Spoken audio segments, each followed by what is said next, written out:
Hola, buenas tardes. Buenas tardes. Soy Isabel Remo, desde Úbeda, en Jaén, en España, y estoy encantada de participar en este encuentro internacional de investigadores de lengua y literatura, la poesía latinoamericana en la voz de las mujeres, en homenaje a las grandes creadoras. Lógicamente, mi ponencia va a versar un poco de historia, un recorrido que tiene mucha similitud en lo que ha ocurrido aquí en España, con las grandes creadoras y con las grandes poetas que han sido silenciadas y que ahora, en este siglo XXI, se está pues reconociendo aún más si cabe, en el que se están desarrollando antologías, encuentros, tertulias, homenajes. Y yo creo que es importante tenerlas presentes, porque creo que no se puede diferenciar una literatura escrita por hombres y una literatura escrita por mujeres, bajo mi punto de vista. Eso ha sucedido por las connotaciones sociales y culturales que hemos sufrido a lo largo de la historia. Yo creo que al igual que no existe para mí la poetisa, la diferenciación de poetisa y poeta, porque el poeta es único, tampoco debería haber una gran diferenciación entre poesía escrita por hombres y escrita por mujeres. Si se ha dado esa connotación es simplemente como una forma de lucha y de reivindicación, puesto que nos han obligado a tener un papel secundario o cuanto menos apartado de la literatura que realizan los hombres. Bueno, hasta el siglo XX no se produce ese boom de desarrollo de poesía escrita por mujeres. La novela vendría más tarde, en los años 80, por ejemplo con Isabel Allende, la chilena Isabel Allende, o con la escritura mexicana Laura Esquivel. Sin embargo, la presencia de la poesía de las mujeres es brutal en Latinoamérica, también en otros países como en España, pero es más importante ese boom que se desarrolla en la poesía porque fue el género donde la mujer se convierte en un elemento para su liberación. Hay tres momentos en la historia de la literatura latinoamericana, y yo creo que podemos unirla también a la literatura en España, en el que se va desarrollando esa presencia femenina, como es el momento anterior a la conquista, al momento prehispánico, el momento de Sor Juana Inés de la Cruz, que podemos igualarlo a lo que ocurrió aquí con Santa Teresa de Jesús, y un primer modernismo que se situaría a los primeros años del siglo XX y un segundo modernismo que es hasta llegar a la actualidad. Si hablamos de la literatura prehispánica, pues lógicamente no hay una presencia de mujeres dentro de una literatura indígena. Por estudios desarrollados por Miguel León Portilla, que es un principal sabedor de la literatura indígena, al menos en el área de lingüística y literaria, no hay presencia de mujeres en esa literatura recogida en documentos antiguos. No así en la literatura oral, en el que las mujeres se convierten en las transmisoras de las costumbres, tradiciones, conocimientos históricos y científicos, ¿no? Pero no está recogida. Y hablamos de aquello que está reconocido y recogido en documentos. Tenemos que llegar hasta Sor Juana Inés de la Cruz, cuando se produce un boom en la poesía barroca latinoamericana y en la poesía universal o en la literatura universal. Hoy no duda nadie de la figura de Sor Juana Inés de la Cruz, una mujer adelantada a su tiempo y que convierte la poesía y su obra en una forma de derrotar a los hombres, de lucha, de denuncia, porque no la dejaron ser como mujer, porque la mujer no podía acceder al conocimiento, a la universidad, y a través de la religión, al hacerse monja, a través de un convento, es la única vía que tiene ella para escribir, para acceder al conocimiento filosófico, religioso, científico y cultural. Sin embargo, también se vería castrada, puesto que la jerarquía eclesiástica no la deja escribir libremente, solamente cuando era por encargo. Pero sí es verdad que se convierte en una figura relevante de la época, porque convierte su obra en una primera elemento de revolución y de reivindicación femenina. Esa frustración que ella le genera a la época se plasma en su obra. Podemos hablar de su obra. Hay un poema que se llama Primero Sueño. Es un poema lírico y épico, espiritual, en el que ella lo convierte en un elemento en el que refleja la negación que le hicieron los hombres en vida, en su siglo, en su época. Se convierte además en un poema que refleja la derrota del primer feminismo intelectual del subcontinente.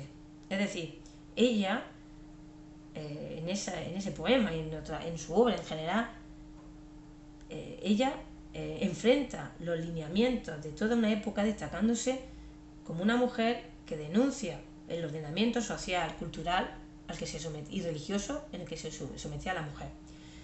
Claro, eso supone en un principio que la obra de Sor Juana Inés de la Cruz no tenga tanta repercusión entre el siglo XVIII y el siglo XIX, en el que se eclipsa por el boom que supone esta mujer y lo que hace en vida.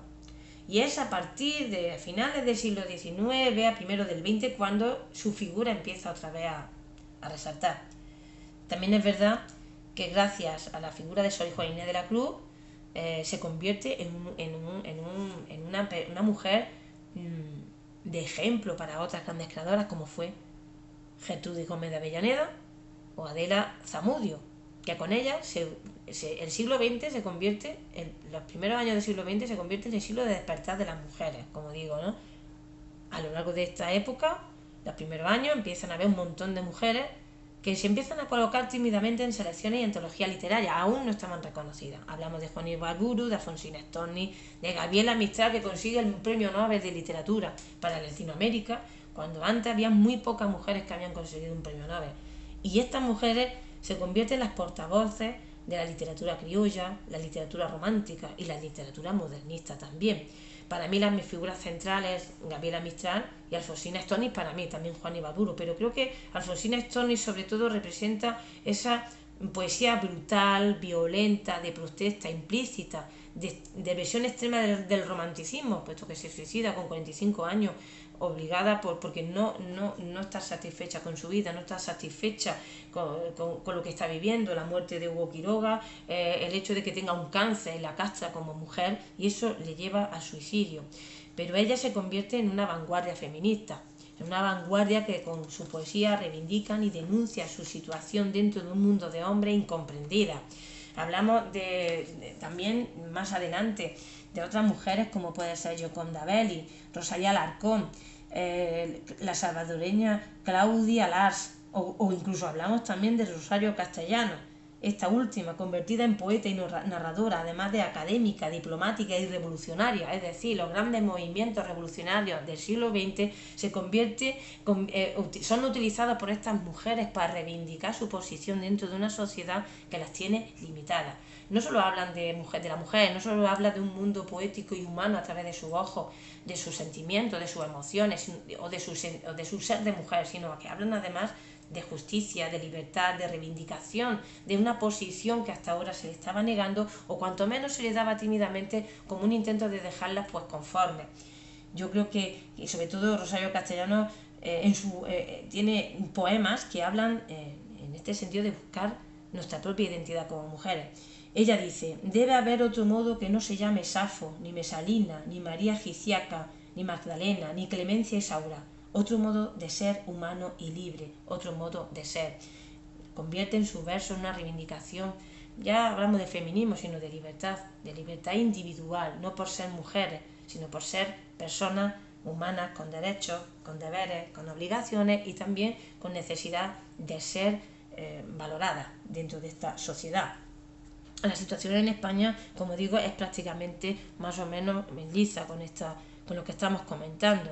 Ahora sí hay una presencia de mujeres que están en antologías, que están en encuentros, que hacen tertulias, que hacen encuentros, que se les otorga premios. Yo creo que eso ha sido importante con estas mujeres que estoy nombrando y que supuso pequeños granos, pequeñas piedras, pequeños elementos que se han ido poniendo en el camino para cambiar eso. En España pues tenemos la presencia de Carolina Coronado, de Sofía Casanova o Rosario de Acuña.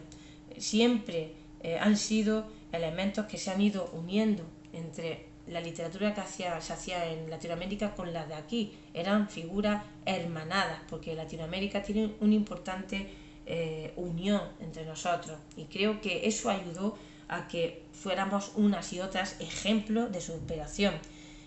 Yo creo que lo más importante que se está dando en este siglo que estamos viviendo es que estamos cada vez más valoradas, cada vez más influenciadas por las que ellas nos dejaron, y creo que es indispensable tenerlas en cuenta, estudiarlas.